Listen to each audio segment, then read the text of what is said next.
Hey, what's up, you guys? It's Bloody Jacob here to bring you my weekly review on The Strain. This week's episode was entitled Occultation, and I may be mispronouncing the name. I am not so sure about that one, but yeah. So here it is, my weekly review on the show. Keeping that up, and yeah, last week I know I had mentioned that I took notes on the episode.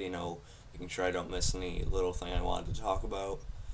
I didn't do that this week, I'll confess, because I find it kind of distracting to, make sure I write things down about it as I see it instead of just simply enjoying the episode. Just watching it in one go with, just being able to, focus on it and fully enjoy it instead of like having to stop and make sure I write things down even during the commercial breaks or something. It's a little bit distracting and detracting from the show. So this week I didn't take any notes during the episode. I don't have any notes right now. I'm going back to just giving my thoughts off the top of my head. And I know it's a lot less it's less organized. I won't say a lot less organized because I have a little system going in my head about what I speak about and when, but granted, it is a little less organized, but I think it comes off a little bit more natural if I just let the thoughts sort of just flow out of me naturally as opposed to, looking at a piece of paper I wrote down last night. So, yeah, back to the old school, off the top of my head style. And so, yeah, this week, like as I said, we got to see Occultation. Maybe mispronouncing the name, I'm not sure. Forgive any stuttering I have during the video. And yeah, so my system, as I spoke about, I'm just gonna like go off of each character, and that kind of helps me remember what happened, with them in each little part of the episode. So here we go. With Ephraim this week, we had he didn't get too much screen time this week, but he did get very important scenes during this episode.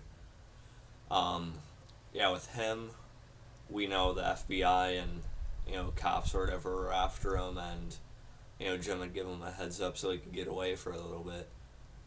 And the two FBI agents even came to Kelly's house, his ex-wife's house, and questioned her a little bit about where he was. But Ephraim had shown up before then with his hat on covering his hair, and he's seen the FBI agents going in there. And then he had went around and got into his ex-wife's house from the back after the FBI agent supposedly left. And Ephraim tried to tell her all about the disease. He didn't tell her like all about it, but he told her there was a disease going around and that it's something that he can't really stay here and hope to survive or control or something like that. And so he basically pleaded with his ex-wife to take their son and head up to Vermont, and where they'd be a little bit safer, at least for a little while. And yeah, but while he was trying to tell her that, her current boyfriend, I forget his name, he was seen at the top of the stairs hearing Ephraim in there, and he called the FBI agents back and told them Ephraim was at the house. So yeah, that guy is a little bit of an asshole there, but again, at the same time, if you look at it from the other perspective, maybe he did do the right thing if Ephraim was suspected in being like involved in a murder or something like that. But yeah, the boyfriend still comes off like quite a bit of a douche, so yeah, I don't really like that guy too much. And so Ephraim was arrested by the two FBI agents in front of his son and Kelly and the boyfriend and stuff like that. And the boyfriend is telling Ephraim, "Oh yeah, look at him, he's probably drunk," and that guy was a little bit frustrating, but not as frustrating as the FBI agent that arrested Ephraim. And yeah, I know I had a little voice crack there. Happens, I'm 18. But anyway, yeah, the FBI agent was pretty frustrating because when they got back, I'm probably going a little bit out of sequence here, but like I said, I'm doing it from character to character, not scene by scene. So yeah, FBI agent was frustrating because when he got Ephraim, they had him in a room, they were questioning him about the footage where he was dragging Redfern's body, and Ephraim was trying to tell him what was going on. He was trying to tell him what happened, and we even had like a cutaway, and then when we came back, Ephraim apparently had just told him literally everything he could about what he knew about the disease and what was going on. But they still didn't believe him. They thought it was all bullshit, Oh, God. And then the one FBI agent, he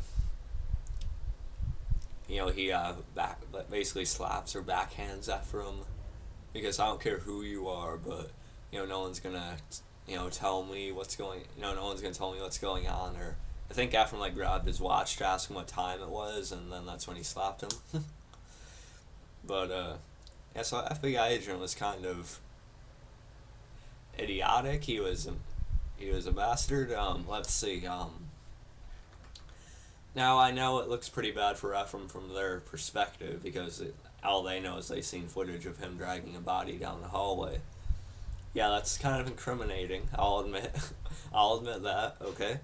But, really, Ephraim's one of the heads of the CDC in New York, and when he says there's this huge disease going around unlike anything before, or whatever you want to say, it seems like you'd want to listen to him just a little bit. I mean, really. They should have at least opened up their listening ears a little bit more in that scene, I thought. I thought that was sort of dumb on their part. But, again, it's probably one of those scenes that was meant to be intentionally frustrating for the viewer. No one else believing him, and it's going to be too late again, but, yeah. And Ephraim finally got him to budge a teeny bit when he said he'd take him to the bodies. But when he told him that, he had to spin it in a way that looked like he had killed them and he stored the bodies in a certain place. But, so he's getting got the two FBI agents to go along with him to, find the location of the bodies and things like that. But they get stuck in traffic, and we see a vampire coming down the street. And the vampire is actually the guy from the first episode or two that was looking at the original bodies from the airplane. And he's fully turned and running down the street and he's clawing at all the car windows and stuff like that. And the FBI agents get out of the car and they go to investigate, and and Ephraim's trying to tell him no. He's trying to give him a heads up with at least what they're facing, but they just charge out there. Ephraim's in handcuffs, so he's having some trouble getting out of the car. And so one of the FBI agents tells the vampire to freeze or hold it or whatever. I'm not remembering the exact line, but of course the vampire doesn't, and he shoots the ton into his neck and kills the FBI agent. Then the other one tries to do something, but the same thing happens to him. He's killed pretty quickly by the vampire as well. And Ephraim finally gets out of the car, and the vampire had went off after that, and another thing that was going on during this, but I'll get to that in a second. Ephraim had, he went up to the body of the main FBI agent, and he was just bleeding out through the neck and things like that. And Ephraim said, "I tried," or "I warned you," or something like that, and then he just gets the key for the handcuffs and leaves, which is understandable. There's really nothing more he could do in that instance. So, and Ephraim's a lot more aware of what he's facing now, so he's not going to really be as inclined to help people quite as much directly unless, they weren't completely shot in the neck right away, which that guy was, so he was kind of beyond saving. So some pretty good scenes with Ephraim, and those are the main scenes we got out of him this week. He does show up near the end again, but I'll get to that in a few minutes. Excuse me. And, something else I wanted to mention about this episode, the eclipse is going on. And no, I don't mean Twilight, but literally the eclipse, the sun thing and things like that. That was going on during the time of the show, and I really like how they did that. I mean, I like the visuals during the eclipse. It was this beige, orangish type of color in the sky and with the lighting and things like that. And I thought it was really cool because I thought they did a really good job with making it feel like with this eclipse happening that something was dreadful was about to happen, or was going to start happening when it the moon fully covered the sun.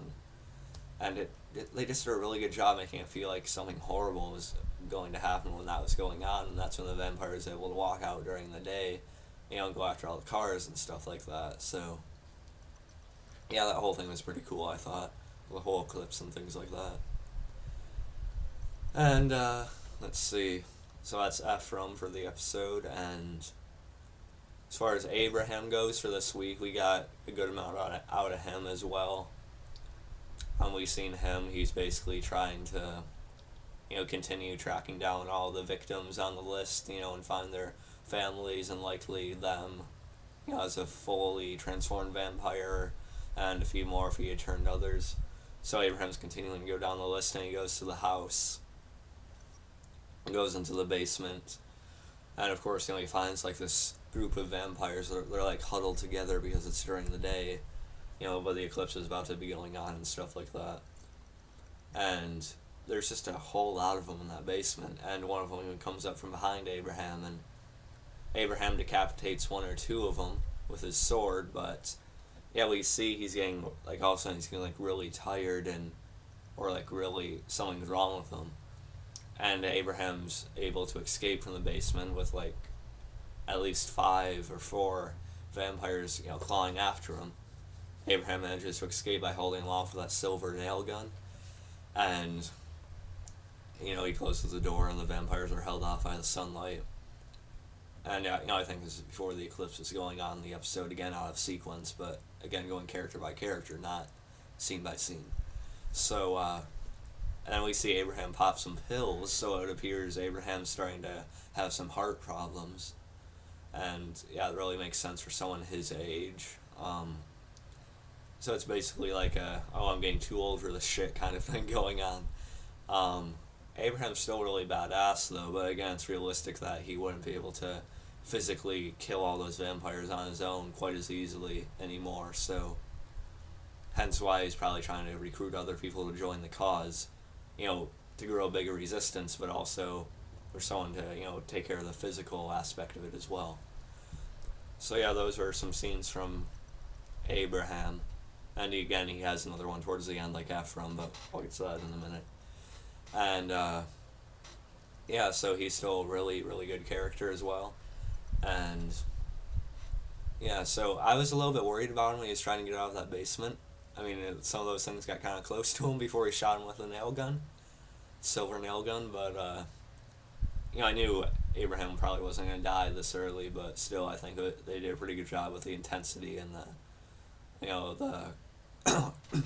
the tenseness of it all. It was really well done, really cool. So that was most of Abraham for this week. We also got a couple scenes from Gus, and if you guys don't remember who Gus is, he was that Mexican guy who had been pushed by Thomas to, drive the coffin out of the city and things like that. Or not out of the city, but, to a different location. And he's the one who was being threatened by Thomas that he would deport his mother and things like that. And he has that larger friend with him as well. So we've seen a couple more scenes from him this week. He was basically told by Jim that, Thomas had another job for him. And, also by one of Thomas's guards, who basically pointed a gun at him and forced him to meet with Thomas again. And, Gus finally had enough, and he basically said he basically refused to do any more work for Thomas again, and Thomas again threatened him with deporting his mother and things like that.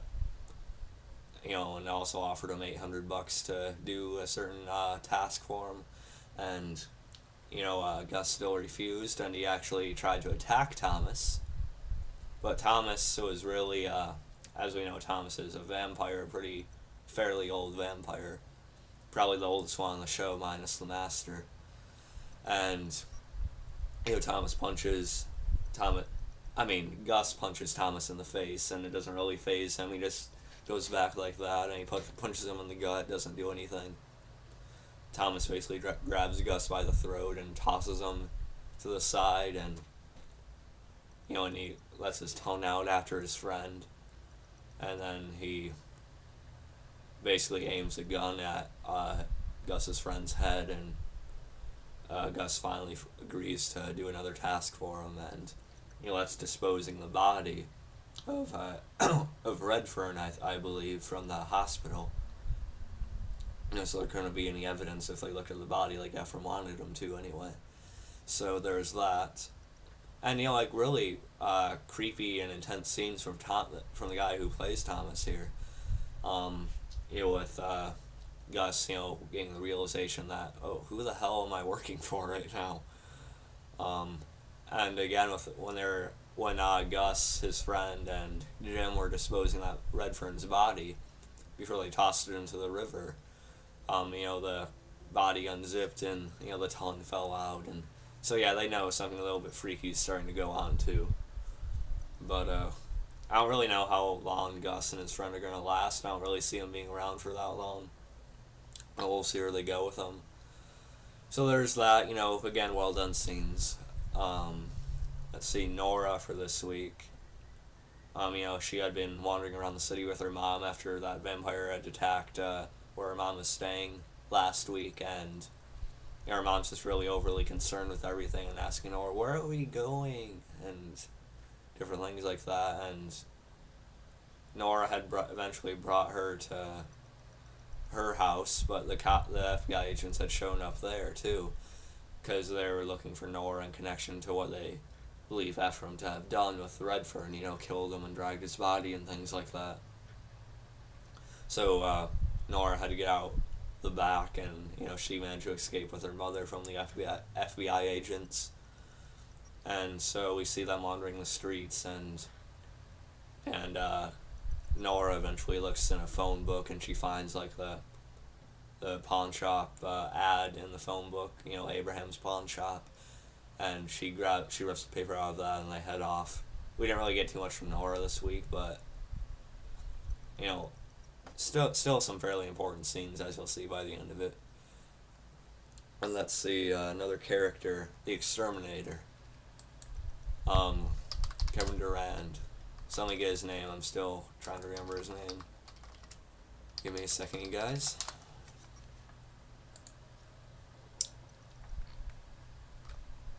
Yeah, Kevin Durand. Vasily, or Vasile. Fett. We'll just call him Fett, okay? I'm sorry if I'm mispronouncing his name here. I apologize. But, we got quite a few scenes from him this week, I'd say. And, it had to do with him.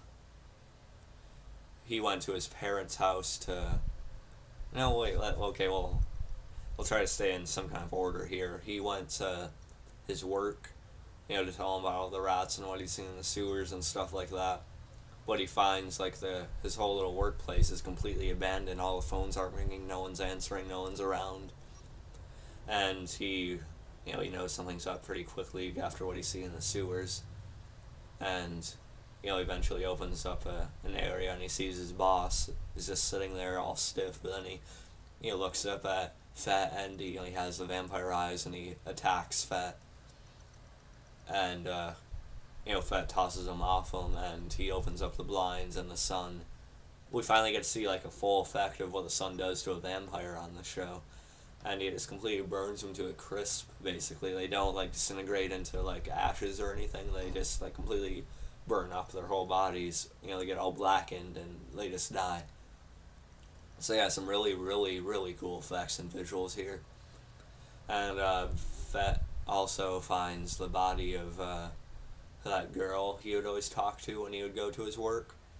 And, she had already probably been attacked, and, he finds her, and she's turned as well. And then we just see him open up the blinds next to her, and then it cuts off. So yeah, I kind of feel bad for him having to put down the people he knows like that.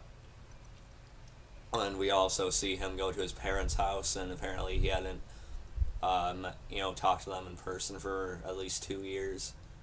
And, we get to meet his father a little bit. His father's a huge writer with Ukrainian types of stuff and things like that. And we find out that Fett had actually had a huge degree from Harvard or some kind of big college like that, where he in architecture. So, like, Fed is a really, really intelligent guy, but he chose to go after, rats with the extermination job, and I apologize for all the noise outside, guys. But, yeah, so we find out that Fed has a extreme amount of intelligence to him, but for some reason he chose the extermination job. And, yeah, so we see, like, the father-son relationship is kind of in turmoil with them, and his father tries to get him to stay for his mother to see him, but he basically just tells him to get out of the city and take her on that vacation that he always promised her. So yeah, I don't really see them just leaving the city, but we'll probably see them again in some fashion, I believe. But if not, we don't. If anything, we'll see them die. But yeah, so we actually got quite a bit of development from Fett with finding out more about his family and his background with the big degree in architecture and things like that.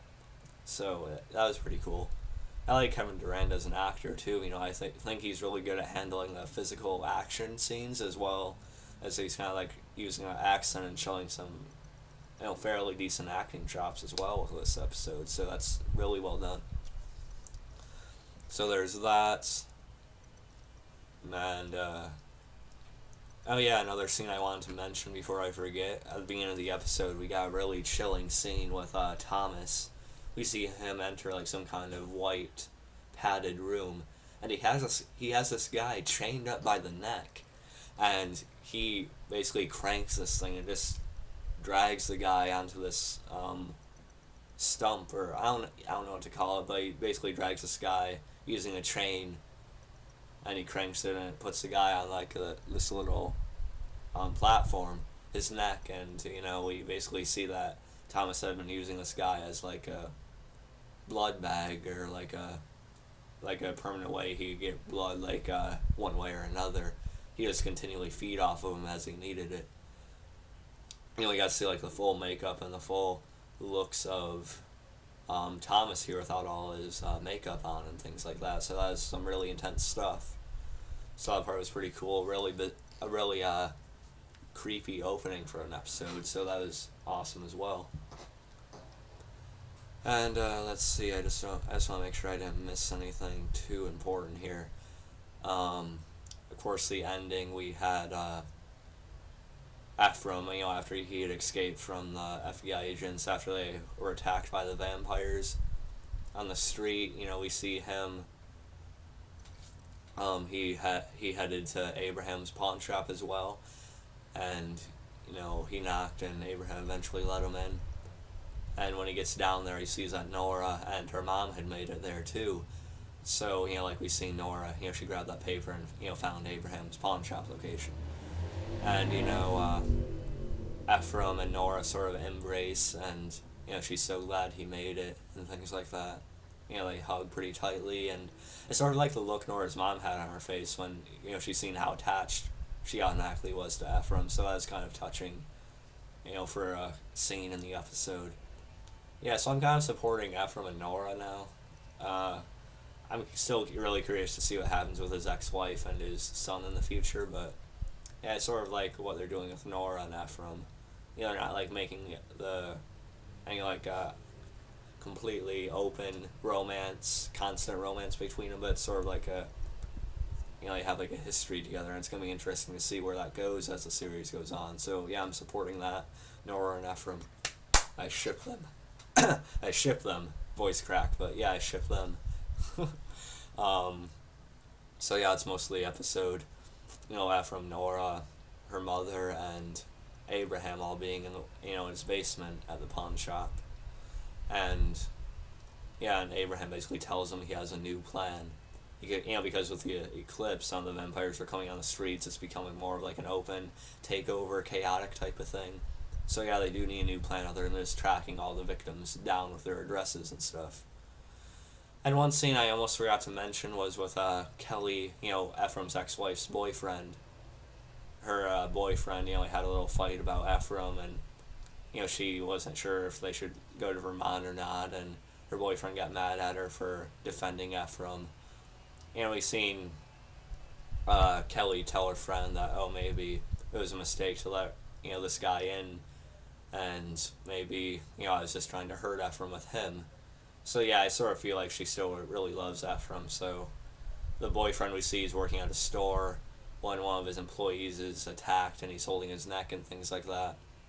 And we see her boyfriend go to confront the guys, but of course they're two vampires. Only to see the boyfriend walking up to him all macho and things like that. Did you do this? And that just cuts off, so we don't know what happens to him. But my early prediction for next time we see him is that he'll probably get turned and go after Kelly, the ex-wife, because as Abraham explained, they always go after the ones they love the most. So yeah, I sort of predict that we'll see the boyfriend be turned, or already turned, and he'll go after Kelly, and we'll see what happens with that. Early prediction. I believe I got through most of the details of the episode. And so yeah, that's my review for this week. Another solid episode. This series is so consistent in its quality from week to week. I'm just really impressed by it. One of my favorite shows right now. I definitely recommend you check it out. But don't go out of order. Start from episode 1, of course. So yeah, I'll catch you guys next time. I'll keep on doing my week by week reviews of this show. And yeah, peace.